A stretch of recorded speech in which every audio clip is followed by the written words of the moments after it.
कोई घोटालों के बिस्तर में भी सोता चैन से, कोई ईमानदारी के तकिए में भी रहता बेचैन से। नमस्कार, मैं हूँ आरजे नितिन। Alibud.com पर आपका स्वागत है।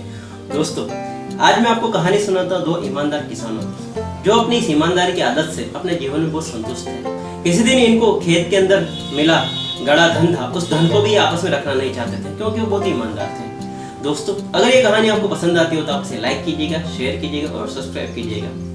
कहानी की शुरुआत करते हैं। जगत नाम का एक किसान था। उसका जीवन बड़े हंसी खुशी से चल रहा था और उसकी ईमानदारी की आदत की वजह से उसके जीवन के अंदर कोई काम रुकते भी नहीं थे, और वो जो भी काम करता था उस काम के अंदर उसके परिवार के लोग उसकी मदद किया करते थे। किसी एक दिन जगत किसान था, उसके समय का पहिया धीरे धीरे धीरे हंसी खुशी वाला था, वो निकल लगा और उसके जीवन में उसके ऊपर एक संकट आ पड़ा। इस संकट की वजह से परिवार के जो लोग थे वो भी अस्त व्यस्त से होने लगे और बेचैन से होने लगे।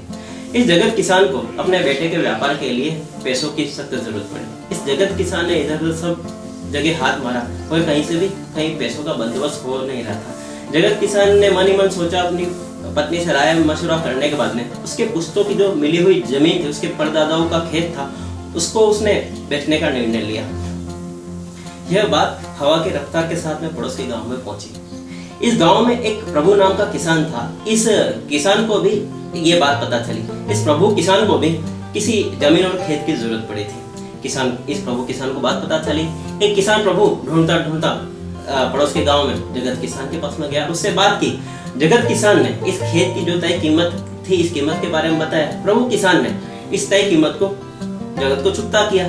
दोनों ने आपस में जो भी डील को कंफर्म किया और प्रभु किसान को जगत का खेत था वो खरीद लिया, जिसको वो मिल गया। कुछ समय के बाद में प्रभु किसान ने इस खरीदे हुए नए खेत के अंदर खुदाई शुरू की किसी काम के लिए। खुदाई करते करते एक कुल्हाड़ी थी, वो किसी धातु या घड़े नुमा कोई चीज थी, उसके ऊपर टकराई और टकराने की आवाज आई।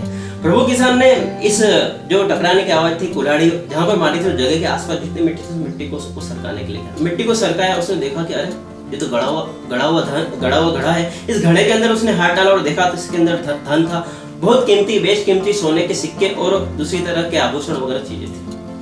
ये प्रभु किसान था, वो घबराया और बेचैन सा होने लगा। अरे ये धन है, इस धन को अब मैं क्या करूं, ये तो मेरा है ही नहीं। इसने इस ईमानदारी की आदत की वजह से इतना बेचैन सा हो गया था कि उसने निर्णय लिया कि अब तो मुझे वापस से जगत किसान को बुलाना चाहिए। जगत किसान के घर गया, जगत किसान को अपने खेत में बुलाया। जगत किसान आया और अब उसने देखा कि ये जो मेरा पुराना वाला खेत था, इस खेत को मैंने प्रभु किसान को बेचा था, उसमें से ये खुदाई के अंदर एक घड़ा मिला है। प्रभु ने जगत किसान से रिक्वेस्ट की कि भैया ये तुम्हारा धन है, तुम्हारा घड़ा है, इसके अंदर मुझे मिला हुआ है, मैं आपको लौटाना चाहता हूँ, तुम इसको ले लीजिए। जगत किसान था। इस जगत किसान ने हिचकिचाते हुए ना कहा, नहीं भैया, ये तुम्हारा धन है, इस धन को मैं नहीं ले सकता। मैंने तय कीमत के अनुसार तुमको एक खेत बेच दिया था। अब इस खेत के अंदर से अगर कोई अच्छी या बुरी या धन भी अगर निकलता तो इसके वास्तविक मालिक तुम हो, मैं नहीं ले सकता। मैं अपने जीवन के अंदर जो भी मुझे भगवान द्वारा दिया गया, उस मैं अपने जीवन से मैं संतुष्ट हूँ, मुझे नहीं चाहिए। अब प्रभु किसान था, प्रभु किसान भी घबरा रहा था। उसने कहा कि मैंने तुमसे जो खेत खरीदा उसकी तो मैंने तुमको कीमत चुका दी थी, मगर इस खेत के अंदर जो गड़ा हुआ धन था, इस धन की कीमत मैंने नहीं चुकाई थी, इसलिए यह मेरा नहीं है, तुम्हारा है। ये दोनों आपस में विवाद करने लगे और ये दोनों आपस में एक दूसरे नाराज भी हो गए थे। इनके बीच का जो विवाद था, इस विवाद को इस खेत के पास में एक पेड़ था। इस पेड़ के नीचे एक साधु महात्मा बैठे हुए थे, पूरे तरीके से उसको देख रहे थे, सुन रहे थे, और इस दृश्य को भी अच्छी तरह से भली भांति पहचान गए थे। उन साधु महात्मा ने किसान जगत और किसान प्रभु दोनों को बुलाया और पूछा कि क्या बात है भैया, क्या विवाद है, तुम इसको सुलझा क्यों नहीं पा रहे? जगत किसान ने कहा कि महात्मा जी, मेरा ये जो खेत था, इस खेत की तय कीमत के अनुसार मैंने इसको बेच दिया था, मुझे इसके बदले में इसका धन मिल गया था। प्रभु किसान ने कहा कि मैंने इसकी कीमत चुकाई थी, इस खेत की चुकाई थी, मगर इसके अंदर जो धन निकला उसकी नहीं चुकाई थी। इसके वास्तविक मालिक, धन के मालिक तो ये प्रभु जगत है, मैं इसको नहीं ले सकता।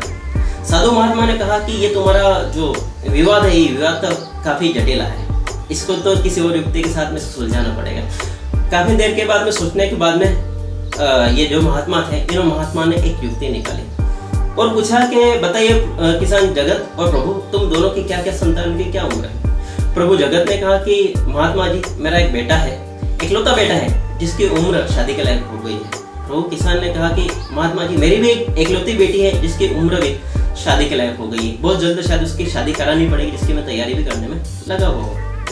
इन महात्मा जी ने कहा कि क्यों न तुम्हें अगर इस धन को सुरक्षित करना चाहते हो तो तुम दोनों अपने बेटे और बेटी की शादी आपस में करवा दो, जिससे तुम्हारा ये धन है वो धन एक जगह सुरक्षित रह जाएगा और अपने अपने दोनों के घरों में ही रहेगा, और शादी करवाने के बाद में दोनों का घर एक ही हो जाएगा। प्रभु जगत और प्रभु किसान को ये युक्ति सुनकर लगा और वो सोचने लगे और इनको इसके अलावा कोई दूसरा रास्ता नहीं दिखा। इन्होंने प्रभु ये जो भी महात्मा जी थे, इन महात्मा जी की बात के ऊपर इम्प्लीमेंट किया, दोनों ने अपने अपने बेटे और बेटी की इन्होंने शादी करवा दी। प्रभु जगत ने कहा कि मुझे मेरे बेटे के लिए जो मैंने खेत बेचा था और खेत में जो मुझे पैसा मिला था, मुझे उसके आगे जीवन के लिए मुझे व्यापार चलाना था, ताकि मेरे जाने के बाद में भी उसके आजीविका का उसका साधन हो जाए। प्रभु जगत ने कहा कि मैंने ये खेत इसलिए खरीदा था ताकि आने वाले समय में जब मैं मेरी बेटी की शादी करवा सकूं तो उसको दहेज में खेत में दे सकूं। दोस्तों, अधिकतर हमने देखा और सुना भी है, और जिसको हमारे विज्ञान ने भी माना है कि हर क्रिया की प्रतिक्रिया होती है। जिस तरह किसान जगत और प्रभु को अपना जो धन था वो धन भी सुरक्षित हाथों मिला और अपना खेत भी अपने सुरक्षित हाथों के अंदर, और वो अपने वास्तविक मालिक के पास में आ गया था। हमको हमारी किस्मत धोखा दे सकती है, मगर हमको हमारी मेहनत नहीं, क्योंकि हर क्रिया की एक प्रतिक्रिया होती है। दोस्तों, मिलते हैं हम फिर एक नई कहानी और एक नई स्टोरी के साथ में। तब तक के लिए थैंक यू, धन्यवाद, बाय बाय, जय हिंद।